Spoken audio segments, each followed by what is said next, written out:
Hey guys, it's Bub here. Exactly 1 week ago, Apple announced iOS 16 at WWDC, and well, here it is.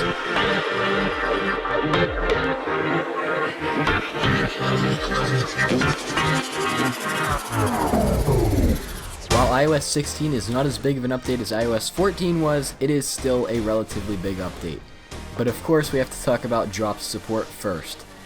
Anything from the iPhone 8 and newer is supported, meaning your iPhone 6s is useless.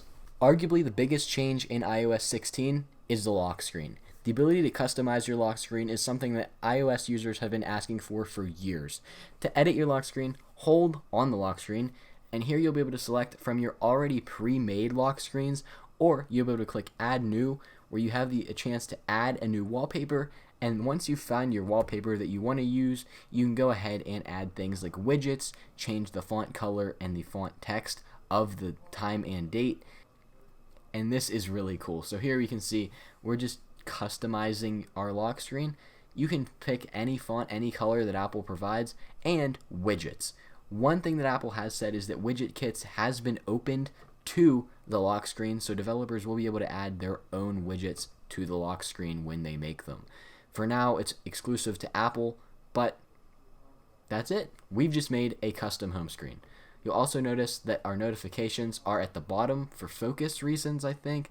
But from here, we can just hold on the lock screen and then pick another one that we've already made. It's that simple. Messages has also had a huge overhaul. Up to 15 minutes after you send a message, you can hold on it and click Edit. For the first time ever, iMessage users are able to edit their messages. Of course, it will show as edited, as we can see here, but you can change typos and change what you said for up to 15 minutes after.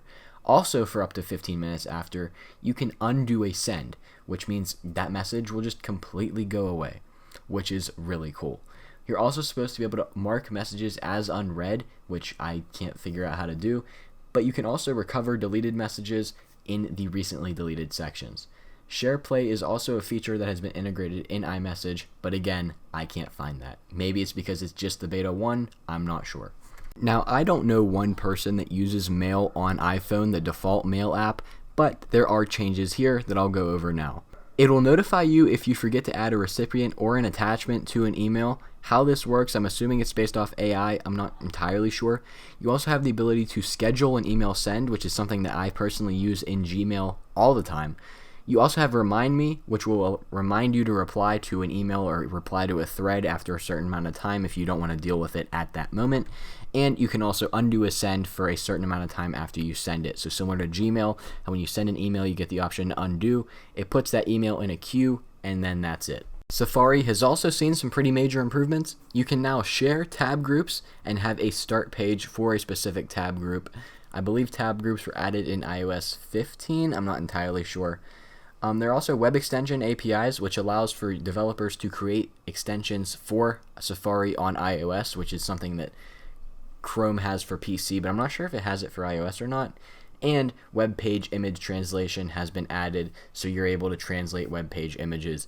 Not entirely sure on that. They didn't necessarily elaborate on that. But yeah, there are some pretty cool updates added to Safari that we will definitely take a look at in the future. Passkeys are something that Apple spent a lot of time hitting on at WWDC, so I think it's important to cover here.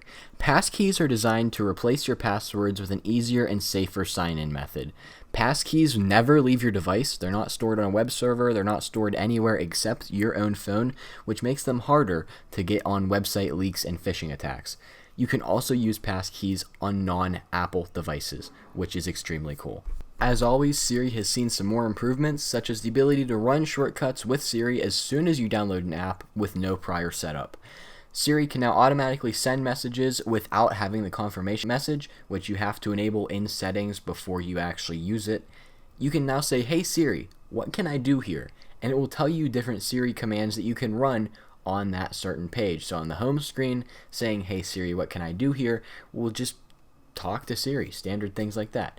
You're able to now hang up calls by saying, "Hey Siri, hang up," and there's supposed to be offline support, but I was not able to get that to work in this developer preview. Either I'm not doing things right, or they're just not added on the first beta. Dictation has also gotten some improvements, such as it's supposed to be fluid between voice and touch. However, was not able to get that to work. Maybe I'm doing it wrong. It is also supposed to auto-punctuate without having to say, the dog went for a walk, period. But again, I could not get that to work. And there's supposed to be emoji support. Again, not sure if I was able to do that right. Obviously, it didn't work.